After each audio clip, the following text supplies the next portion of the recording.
So hello, my name is Lenora Freeland. I'm the African American female New York pilot. State. I'm from Staten Island, New York, and I'll just kind of share with you guys my story and how I really to achieve this title.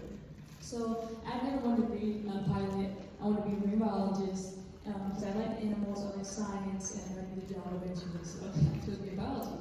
But one day my mom told me that she had signed me for a scholarship when I was 12 years old, taking my private pilot license.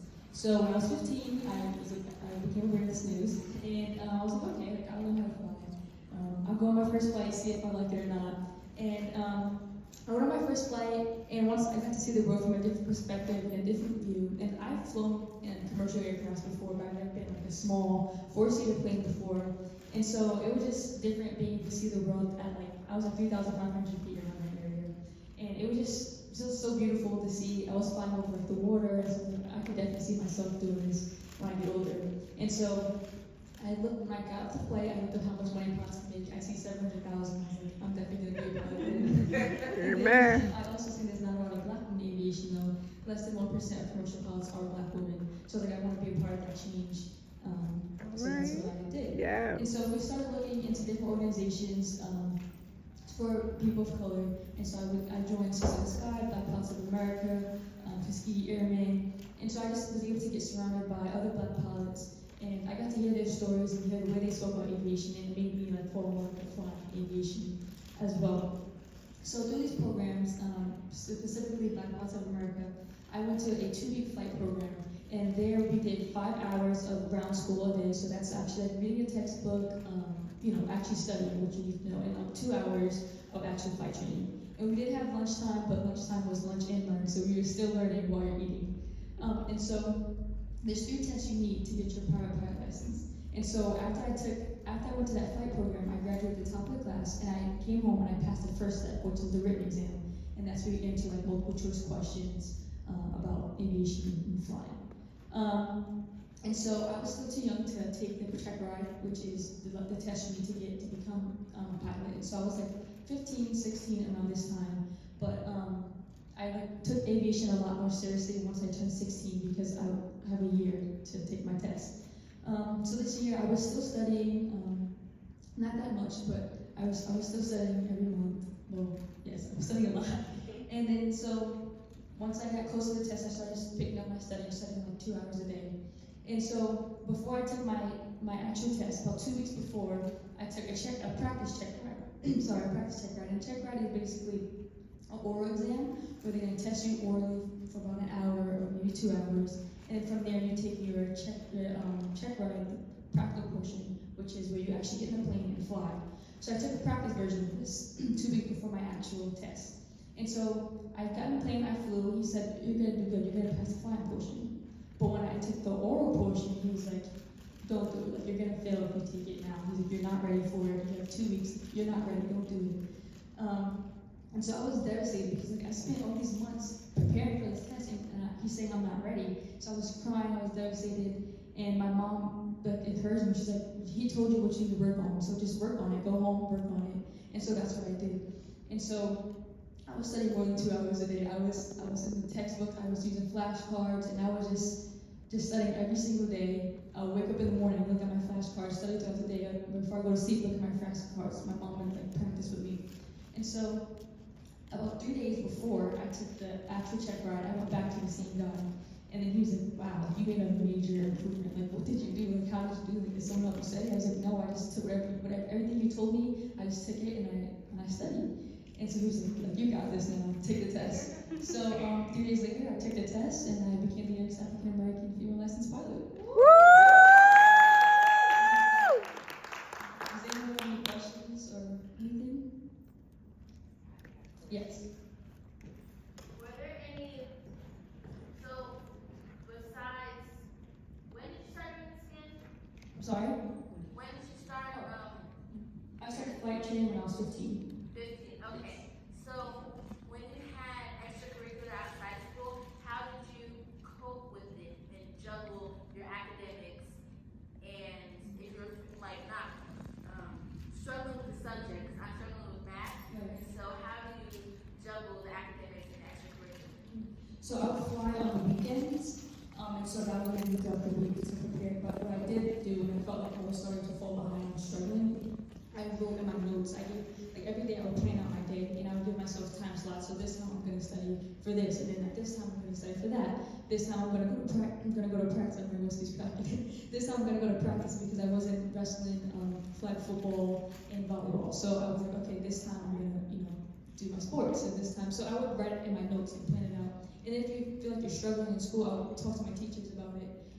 So yeah, if you feel like you're struggling, talk to your teachers, but it most likely helps when you plan out your day and give yourself time slots for different activities. Mm-hmm. Thank you. No problem. Any more questions? So, considering things that are going on right now, talks about DEI and the recent, a lot of the crashes that has been going on, planes and different things like that, and there's been an insinuation by a certain somebody that the reason that these crashes are happening is because of DEI hires and things. DEI being for the kids, diversity, inclusion, and equity. If I said it backwards. But anyway, so as a young lady, the youngest African American female pilot, you seek to have a career in this, you want to be a commercial pilot. How are you navigating what is currently going on right now? Honestly, I don't really know, because I'm still a very long way from those steps. Because I'm still only at my private license and I have to get like 4 grades before I can even be in that situation. But I guess I'm just gonna have to work 10 times harder to prove myself that I'm ready for this. So I'm just gonna have to prove myself. That's how I think about it. Amen. Just don't let them make you feel like Yes. Any more questions? Yeah. How do you handle your nerves or fears during your flights? I don't get nervous when I'm flying. Oh, actually, I'll take it back. I'm not nervous when I'm flying and taking off or just like cruising, but I do get nervous when I'm landing, because landing is the hardest part of flying. It's not hard to take off or just cruise. That's pretty simple. It was just landing is a lot going on. Like you're constantly looking at different things. So I just take deep breaths and just like try to relax myself. And just, I know I can fly a plane. I just think about that I'm in control. I just have to trust myself. So even though I am nervous every time I land, my palms still get sweaty. I still dry my palms off, but I just take deep breaths and I just know I have it. So yes. Now that you have your private pilot's license, how often do you fly now? So when I was home, I would fly like multiple times a week. But since being here in Atlanta, I haven't flown in Atlanta at all. But when I do go home for breaks, like for the weekends or like during the winter, I'll fly like when I go home. So I don't fly that much here, so I think in Atlanta. But I do intend to start this semester flying with flight school here. Yes. How did the movie impact you This movie, as a new pilot? Yeah. I'm not even gonna lie. I didn't watch the movie yet, but I do plan to watch it. But I just been super busy and I haven't had time to watch it. But I definitely am gonna watch it. I haven't watched it yet. I'm sorry. Okay. All right. Any more questions? Yes. How are you enjoying filming so far? I absolutely love it. It's everything I thought and more. Last semester I didn't do much. I just went to class and a few events I went to. But this semester I intend to do more things because Spelman has a lot to offer. And like I'm constantly finding out about new things I can do through Spelman. So this semester I want to take advantage of that because they have a lot. And so I love it. Awesome. Yes. What's the worst weather? To fly? Winter? Yeah. So I check the weather every time before I go flying. So I've never been in like really scary conditions, and I'm also not allowed to go like if it's cloudy out. I can't fly in that weather yet. So that'll be my next rating when I can fly in the clouds. But there has been an experience where I did go up and I flew to Connecticut and it was like super windy there. This was like in the beginning of my training, and so I was probably only a few months into flying and I was trying to land in the wind and it was like really bad. I'm like trying to land, but like the plane's getting pushed over like over the grass. Like I'm trying not to panic because I have my flight instructor in the plane with me, so I know nothing bad's gonna happen. And so I'm getting super close and I just felt like I couldn't do it, so I just let my instructor take the controls. And so he ended up landing for us. But closer to the time I was getting my private pilot license, the same thing happened to me, but I was able to land the plane myself. It was like super windy, the plane was getting pushed over, but I I've been flying for like almost 2 years at that point, so I was able to land the plane myself. All right. Yes.